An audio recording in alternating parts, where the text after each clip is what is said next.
Hello, everyone. This is MMA Interesting Prospects podcast. Today, our guest is Christophersen, who will fight on Eternal MMA 97, June 28th. Hello, Louis. How are you? Hello, how are you? Good, thank you. I'm good. And you will be taking another fight in Eternal MMA in just a few weeks. So, if you can tell me, when did you find out about this fight and what happened to the opponent that you at first should face? I originally wanted to fight. I knew I wanted to fight on this card. So about I think it was about maybe 8 or 9 weeks out. I got my first opponent. He was from WA himself, just a local boy, and then only just last week found out he had a concussion or something like that. And said he was out. So basically, they found me another person called Asan Sao. He's from Phuket, Thailand. He trains out of Bangtao and seems like a decent fighter, and that's where my head's at the moment. And I think that it's great that a promotion can Mm. find like replacement, because sometimes it's a problem with this. There are Yeah. like a lot of cancel fights, and the fight like you shouldn't fight. And in this case, they give you, I think, that quite solid replacement. Yeah, no, I'm really happy they got a replacement for me. Obviously, like I was really keen to fight on this card. I got five other boys from my gym fighting on the card, so it's gonna be stacked for the gym that night. No, really happy I could get another replacement.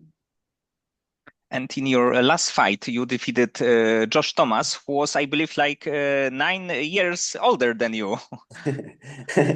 Yeah, so I thought he was quite a bit older than me, but I'm used to that now. The fight before that, he was the same age, so I'm starting to get in the decent ranks of things, so I'm prepared to fight anyone. So however old you are, 40 years old, let's run it.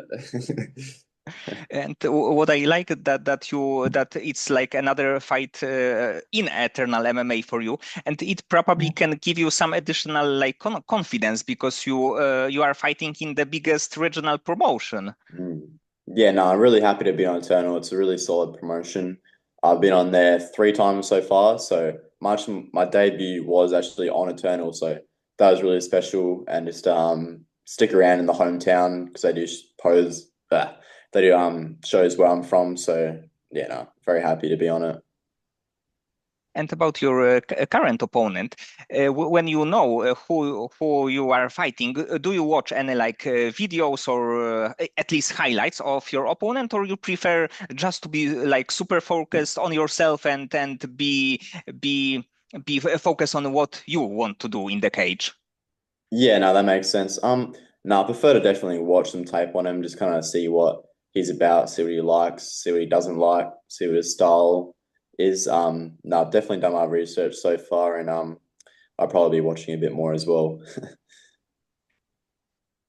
And in the perfect world, because we don't know what's gonna happen in this fight, but how quickly would you like to be back in the cage?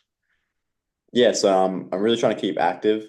I'm going to be turning pro soon, so I wouldn't mind a little bit more experience. I think early pro next year, so as many fights as I can get this year. I know Eternal are doing another Perth show in October, so ideally October and maybe one before or after that, just little random short notice one where whatever. So you know that like beginning of the next year you will be a pro fighter. Yeah, hopefully. Yeah, no, hopefully I make my pro debut in February.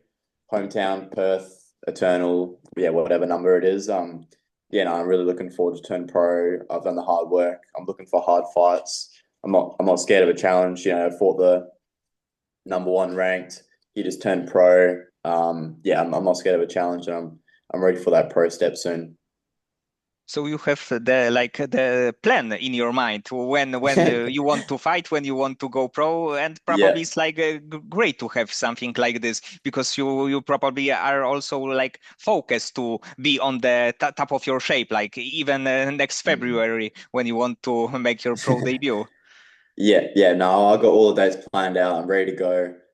Yeah, I got a whole plan of how my career wants to head. Yeah, no, I got it sorted. And, if you can tell me more about your beginnings in overall combat Yep. sport, did you have any previous background before start training MMA? Yeah, nah. So I actually started in, yeah, kind of like freestyle martial arts, whereas like, with the belts and stuff as a kid, kind of more like karate kind of. And then I went into the competitive MMA class and jiu-jitsu side of things. Or actually, I started jiu-jitsu before when I was around 10 or so. When I was 8, I started like the kids freestyle martial arts, with the belt system and all that stuff. And then I stopped doing that and just focused on like the competitive MMA team when I was about 14 or 15, and then basically just been taking it pretty seriously since then. And your first gym was Wilkes Mixed Martial Arts, right? It was the Yep. first gym that you came to. Yep, nah, sure it is. That's the only gym I've been to. It's like, my second home, and not leaving. And how is it to train with Steve Erceg? Because he did something very unusual in UFC because he from the fighter who made the UFC debut to fighting for the title, it was not even 1 year, so it's like a super rare thing Yeah. in today's UFC. Yeah, no, it was really special to see someone from our like small gym go up and on the big stage and do his thing. Obviously came really close in the fight and no, it definitely gives me a lot of motivation to know that us boys from Perth, can make it up on the big stage and seeing him do it is very cool.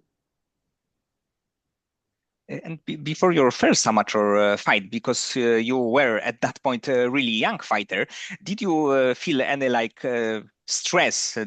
Because it's like, of course, it's amateur fight, but it's of course like a big competition, and the consequences can be quite high. Did you feel like nerves or stress? Yeah, I mean, there's always going to be like that risk factor in MMA. Like you never know what's going to happen. So I think I'm pretty calm with whether it's me fighting or any other boys in the team. But no, we all prepare well, and we're ready to go when the night comes.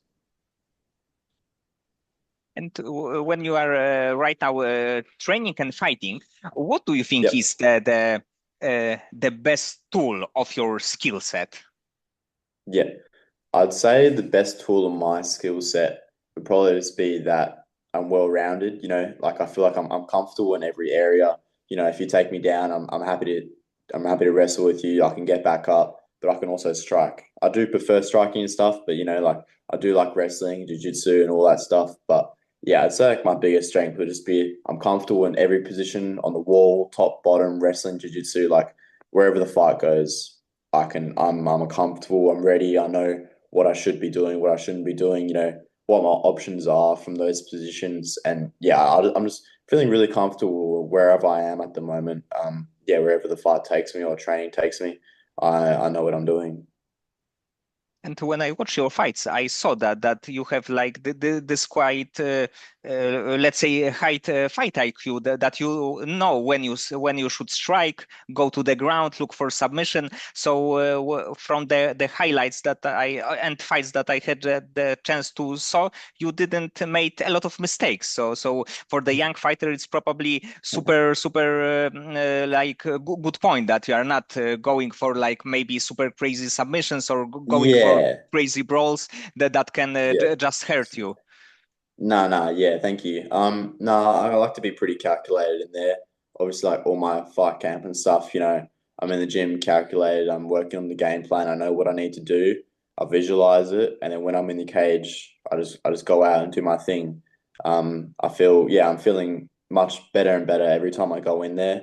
And it's just the reps that I get in training, I'm putting in the fight, I'm not practicing shitty reps, I'm practicing good, solid reps that I'm gonna put inside of the cage. So when it's go time and my instincts are just going and flying and I'm setting up things, that's what I'm used to doing. I'm not trying to do anything in the cage that I haven't done in training. There's no point if I'm not going to do like a 360 spinning roundhouse if I've never done one in training. I'm not going to like go for some, crazy berimbolo back take, if I'm not comfortable in it. Obviously, like, whatever's comfortable in the moment in the fight and whatever I think is a good decision in the moment, I will do. But generally, I like to, just have good solid reps in the training room which I feel leads to when I have the fights, I'm pretty calculated and I know what I want. And what, in your opinion, is at least for you the most challenging aspect of the sport or even the training? The most challenging, I'd say just turning up every day. You know, like some days are going to be a bit, how you going? You know, some days are going to be good. Some days might be, you know, really tired and you don't get out of bed. But I feel like, yeah, you just got to stay disciplined, got to keep showing up every day, that 1% better. Yeah, I feel like that's probably the hardest. But I like to say I'm pretty disciplined with my training. No matter how how I feel, I still turn up and I still go. If I'm really tired, I can't be bothered, I still show up. So even though it's hard, yeah, I say that. But no, we've got a good a good group of boys around us in the training room. You know, it's all fun when I'm down there and training's hard. So I love the training and the fight. It's just getting up on those early mornings to go to training. Sometimes, you know, you don't want to, but you got to do it. And sometimes if you don't want to go to the training and you still go after the training session, you feel this like Mm. additional power that you know that you didn't Yeah, want it, that you yeah. not felt really good, and right now you did it, and probably it's like super good also for your like mental game, because it's always helping in like MMA or even like in any other area of life when you beat some kind of adversity. Yeah, for sure. No, yeah, no, I feel really good. Obviously, like once you go and you show up and you have a good session, you're like, you know, let's go. Like, you know, I did that. You know, it's just a matter of, yeah, just turning up every day. Just like I said, you know, last night after I finished training, I didn't thought I did enough. So I, you know, went for a quick run, you know, even though I was getting late, I was tired and I was hungry. I came home, I could have just, you know, went to, you know, had dinner and, you know, lay on the couch while you're like, no, got to go those extra reps, went for a quick run, you know, then shower, go to sleep and stuff. But no, it's just that discipline, being able to do it every day, and yeah, no matter how you feel, and you know, once you do the work, you you almost get this mental mental strength of like, yeah, I can push through these hard times and things, knowing if when it gets hard, you know, I'm able to push through, and then that gets through into the fight when things do get hard. You know, like I've been here before, I've been in the trenches, I know what I'm doing, and then you can just work through that. You know what I mean? And for this fight, how your training week look like? How many day do you have like a sparring session, or how like regular day looks like for you? Yeah, so I do at least 3 classes a day, like Monday through to Friday, and then sparring on Saturday. Like today I had strength and conditioning in the morning, and then MMA, and then I have a rest during the day, and then I got some pads and jiu-jitsu later in the day today. So yeah, no, I like to keep pretty busy, at least morning and afternoon for at least a couple hours. So no, yeah, I like to do all my jiu-jitsu, wrestling, striking classes, my recovery, my stretching, all that good stuff. So just keep nice tip top shape and ready to go. And you mentioned before that you have this kind of plans for your next fights, but do you have also in your mind a plan when would you like to go to the big show, especially to the UFC, or maybe you have some other promotion, but let's say to the UFC? Yeah, nah, yeah, the UFC is definitely the goal. My plan is basically once I turn pro, I've actually been seeing quite a few dudes with actually pretty low records getting title shots for Eternal and Hex and all these different promotions. So I think if I fight how I say I'm going to fight and how I think I'm going to fight, or how I know I'm going to fight when I turn pro, it might only take me 4 or 5 fights to get to a title, maybe not even. Defend that a few times, you know, impress some people in the local scene, maybe get a shot to the contender series. Ideally, just like some of the other boys have just gone up from Australia, like George Mangos and Quillen and Cody and all those guys. They get the Hex belt, they get the Eternal belt, they defend it a couple of times, and then they get that call up to the big stage. That big stage is where I shine. I win my contender series fight, and then it's another set of rankings to go. And I think that it's great that Eternal is on the UFC Fight Pass because it's Mm. allowing people from all over the world to see the regional talents. So probably Yeah, it's it's a great. very good place to be. And for Yeah. you, because like Australian MMA in the last few years made a lot of like great a lot of great things. And for you, who is your favorite Australian fighter to watch? Um, my favorite Australian fighter. I love um I don't know if my teammates get mad at me, but yeah, no, I do love to see Steve fight, but my favorite fight is probably just to see Volk. He's a savage, you know, his fights with Islam and Diego, that last fight, he's a badass. Yeah, obviously he went through a lot of like mental adversity and stuff to like, yeah, push through those rounds and things, and that's what I value quite a lot. And yeah, no, I love watching Volk fight. And what he did in his last fights was something unbelievable because he became a champion one more time. And Yeah. who do you think should be next for him? Because there were some rumors that it would be Yair Rodriguez. I'm not sure if this fight is official, but if you would be a matchmaker, who would you see the Volk fights? Yeah, so I think Volk just smokes Yaya again. Um, I wouldn't mind seeing some of the other guys. They were talking about who were they talking about next? A couple other dudes. Diego, obviously, like yeah, I feel like he's definitely a future champion. For at the moment, I kind of want to yeah. Um, Volkanovski even was talking about Evloev, the who is like yeah. I, 16 I and just 0. forgot his name. Yeah, I think he actually said that he wanted a couple more fights and then maybe fight him later in the year. That's what Evolev said. He wanted to fight him later in the year, so maybe that's a possibility. That'd be a really good matchup. Obviously, he's very talented, so yeah, that'd definitely be something I want to watch. And from the bantamweight division, do you have one fighter that you like to watch and maybe take something from his game to your game? Yeah, no. So obviously all like the really high level dudes in the UFC are outstanding. I really like a few of their styles. Obviously, like Marab's just cardio and things like his is really good. Just be able to push the pace for 5 rounds, but also just can't go past Sugar Sean's finishes. You know, his hands and kicks is so yeah, that is beautiful to watch, and I really like his style also. So in the rematch, because it will happen in less than 2 weeks, who do you think will win? I want Sean to win, but depends how much adjustments he can make from the last fight. Um, I heard a couple of things, make excuses that he was only fighting with one hip or something. You know, if he makes some wrestling adjustments and his body's good, I think he definitely has the power to win. But Marab's a beast, so if I had to put my money on it, I'd probably say Marab. But I want Sugar to win.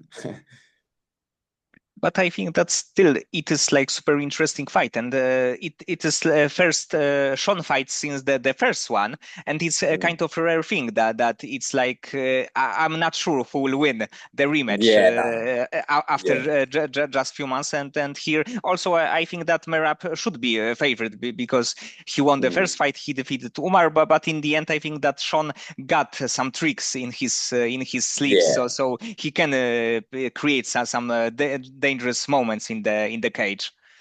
Yeah, no, Sean definitely has some dangerous weapons. But yeah, I'd pick Marab as a favorite as well. Like as you said, he won the last fight and he's been pretty dominant with his wins against Usman and stuff like that. Um yeah, but nah, Sugar, yeah, he's slick. And besides MMA, do you have any like additional hobbies not involving like training? Um honestly, I like to just my kind of things I like to do is just get outdoors, just to the beach and gone on, I don't know, like camping and stuff like that. But like as far as hobbies go, just eat, sleep, train, repeat. I'm locked in, I'm dialed, and yeah. Unfortunately, yeah, MMA and fighting pretty much consumes most of my days, unfortunately. But it's what I love to do. So yeah.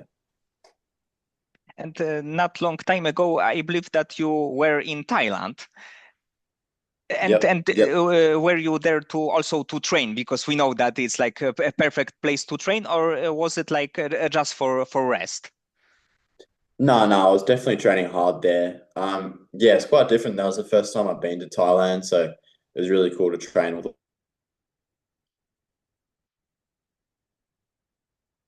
I was there for 8 days, just a little tease of Thailand. Train hard, got some good rounds in, and flew back home for the rest of my camp. But it's probably something much different than training in other part of the world because it's like a different vibe, different culture, Yeah, different like kind of people there. yeah, for sure. No, I've trained quite a few different places now just in the last year or so, like going on these fight weeks with Steve. I've trained in New York, Brazil, like Vegas, now Thailand and Australia, like everyone has their own like yeah, like as you said, like little vibe to it, like the city like kind of New Yorkers and stuff like that. And then being in like, Brazil, this like random gym like in a car park, and then there was Brazilians around, like yeah, everyone's got their own little style, and it's really cool to see and to train with all of them and just kind of being there like second home, if you will, like I was saying before, and just yeah, just experience what their day-to-day life is just like mine is over here, turn up to training, and yeah, just cool to experience that. And in Brazil, were you with some of your teammates or by yourself? No, so I was with Steve. That was for his Pantoja fight. I was with Steve, and then we had another professional boxer from our gym, and then one of our other amateur fighters from our gym as well, plus the coaches. So we had the whole team down, getting good reps in. Obviously, like yeah, training with those boys in Brazil. Nice, hot, sweaty. You get yeah, it's hard rounds. Yeah, it was great training there.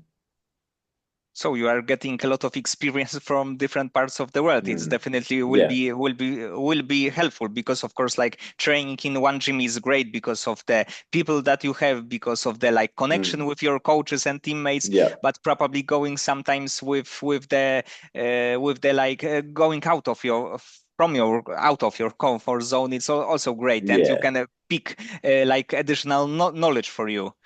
Yeah, for sure. Nice. Yeah, it's really cool to experience how, yeah, other people train and you pick up a lot of random little tips and yeah, no, it's very cool. Okay, Luis, so many thanks for the time and for No conversation. problem. I hope that you will win another fight, maybe a fight after this too, and next year you will make your Yeah. pro debut. It would be great if it would be in Eternal MMA, but I hope that everything will work out for you. Yeah. No, thank you very much. Thanks for having me.